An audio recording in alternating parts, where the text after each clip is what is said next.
दोस्तों, जय श्री राम। सनातन वैदिक में आप सभी का बहुत बहुत स्वागत है। सकारात्मक कहानियों की श्रेणी में आज मैं एक बहुत ही रोचक कहानी लेकर आई हूँ आप सभी के बीच।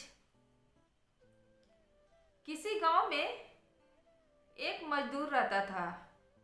उस मजदूर का नाम था हरिनाम।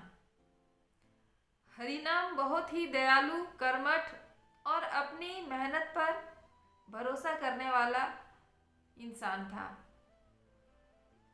हरिराम का रिश्ता नाम का कोई था नहीं। उसके जीवन में उसका कोई रिश्तेदार नहीं था, वह अकेला ही था। हरिनाम खुशी खुशी अपने जीवन जी ही रहा था, तभी उसके जीवन में एक छोटा सा बैल आ जाता है, बछड़ा। हरिनाम बहुत खुश होता है, सोचता है चलो आज तक तो मैं अकेला था, आज मेरे जीवन में एक बछड़ा आया है। वह बहुत ही प्रेम के साथ उसके साथ रहता और उसने अपने पुत्र की तरह उस बछड़े को पाला। दिन प्रतिदिन वह बछड़ा बड़ा होता गया और चूंकि हरिनाम उसे अपने पुत्र की तरह पालता था, कई बार ऐसा भी होता था कि मजदूरी करके उतना पैसा नहीं आ पाता था जिससे वह दोनों का पेट भर सके। तो उस स्थिति में हरिनाम खुद नहीं खाकर, खुद भूखा रहकर वह भोजन जो है वह उस बैल को करा देता था। हरिनाम के इस लाड़ प्यार के कारण और देख रेख के कारण उसका बैल बहुत ही हिष्ट पुष्ट तंदुरुस्त दिखता था। गांव में और भी लोगों के पास बैल थे, परंतु हरिनाम का जो बैल था, हरिनाम के पास जो बैल था वह उस प्रकार का बैल किसी के पास नहीं था। दूर दूर से गांव के लोग आते थे उस बैल को देखने के लिए। इतना सुंदर, इतना हिष्ट पुष्ट वह बैल लगता था। एक दिन हरिनाम सोया हुआ था कि रात में भगवान शंकर उनके सपने में आते हैं और कहते हैं कि मैं तुम्हारी भक्ति से और सेवा से प्रसन्न हूँ। तुम निस्वार्थ भाव से सेवा किए हो बैल का, तो इसलिए मैं उस बैल को आज से बोलने की शक्ति देता हूँ। ऐसा कहकर भगवान शिव अंतर्ध्यान हो गए। इतने में हरिनाम की नींद खुली और वह सोचा कि अरे यह तो सपना था, यह सच थोड़ी होगा। वह अपने बैल के पास जाता है और उसे प्यार से सहलाने लगता है। तब तक नंदी जो हरिनाम का बैल होता है, वह बैल बोलता है कि बाबा आपने मेरी बहुत सेवा की है, इसीलिए मुझे बोलने की शक्ति मिली है। अब हरिनाम डर जाता है ऐसा सुनकर।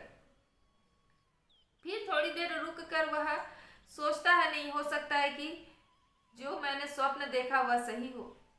तो बैल फिर कहता है बाबा आपने मुझे पुत्र की तरह पाला है, आपने मेरी बहुत सेवा की है, इसीलिए मुझे बोलने की शक्ति मिली है।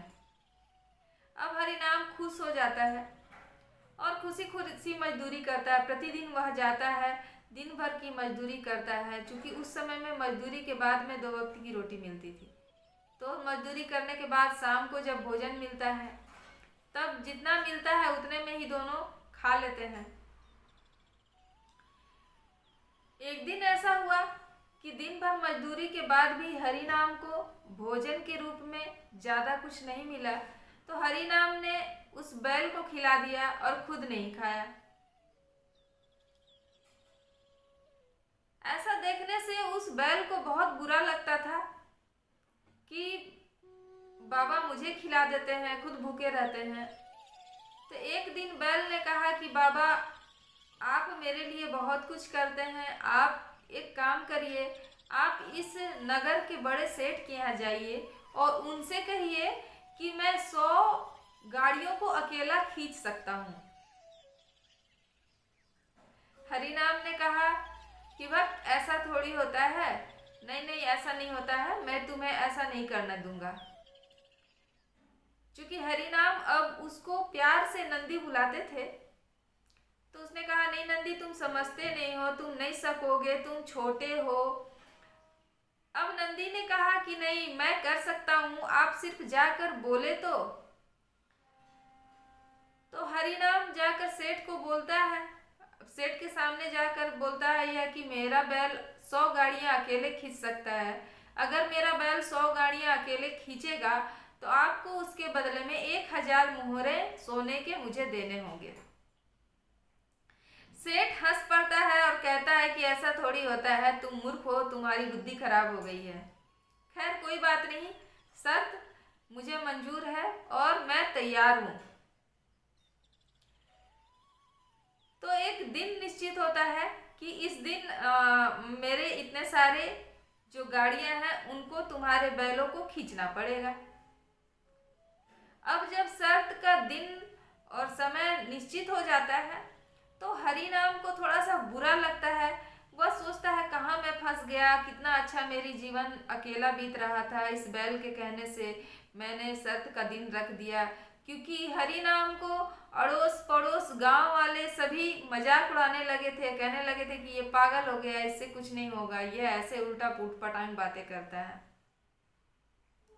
मन ही मन हरिनाम खुद को भी कोस रहा था और उस बैल को भी कोस रहा था कि कहाँ मैं इसके कहने से मैं ये सब बातों में उलझ गया, अच्छी खासी मेरी जिंदगी चल रही थी, मैं अच्छे से कमा खा रहा था, कहाँ मैं इसमें फंस गया।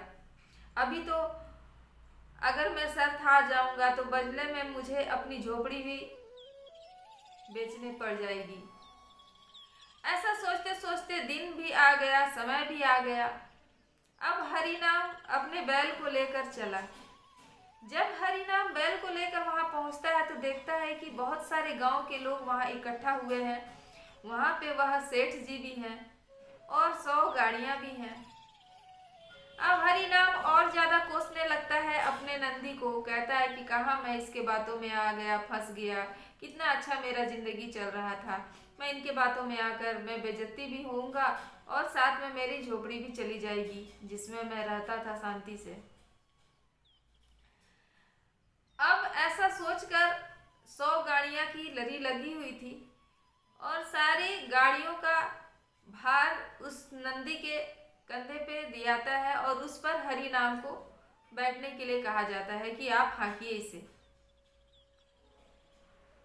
क्योंकि हरिनाम नंदी को कोस रहा होता है था तो नंदी को थोड़ा देर के लिए गुस्सा आ जाता है और नंदी कहता है कि जाओ, मैं नहीं कुछ करता।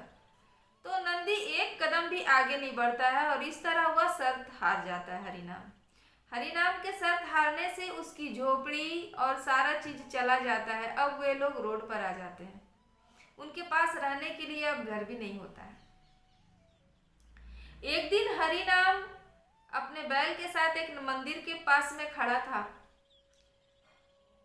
कि वह उसे कोस रहा होता है हरिनाम बैल को कि तुम्हारे कारण ऐसा हुआ वैसा हुआ। तो उस नंदी ने कहा कि बाबा मेरे कारण ये नहीं हुआ, यह आपके कारण हुआ।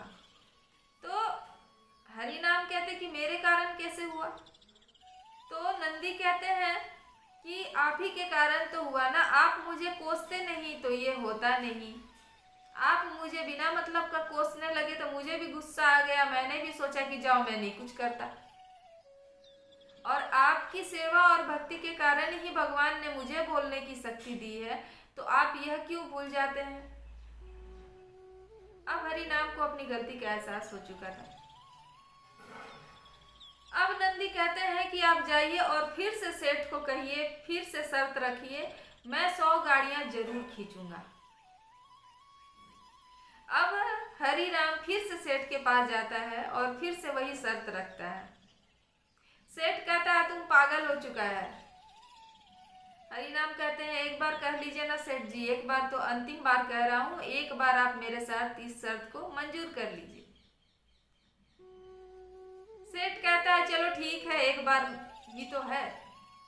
सेठ भी बातों को मान जाता है। फिर से बाजार लगती है, फिर से गांव के सारे लोग आते हैं और फिर से उसी तरह की 100 गाड़ियां आती हैं और फिर सारे गाड़ियों को नंदी के पीठ पर भार दिया जाता है उन गाड़ियों का, और उस गाड़ी पर बैठते हैं हरिनाम।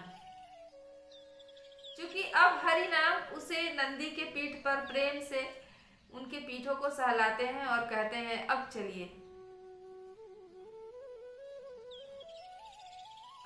प्रतिद्वंदी उस 100 गाड़ी को लेकर खींचकर बहुत दूर तक चल जाता है और शर्त को पूरा कर देता है। सेठ शर्त हार जाते हैं, जिसके कारण सेठ को उनका जमीन और 1000 सोने की असरफियां हरिनाम को देना पड़ता है। दोस्तों, इस कहानी से हमें यह शिक्षा मिलती है कि प्रेम से बढ़कर कोई धन नहीं होता है। बड़े बड़े कार्य अगर हम प्रेम से कहें किसी को तो वो कार्य हो सकते हैं, और उसी कहने के ढंग को यदि हम बदल दें, अगर हम क्रूरता से कहें या हम झल्ला कर कहें, तो वह कार्य जो है हमारा कभी भी पूर्ण नहीं हो सकता है। इसलिए दोस्तों, बोलना ही है तो मीठा बोले और सभी के साथ प्रेम से रहें, स्वस्थ रहें, मस्त रहें। और इतने के साथ आप सभी से विदा लेना चाहती हूँ। मेरे साथ कहिए सनातन वैदिक की जय, भारत माता की जय, वंदे मातरम।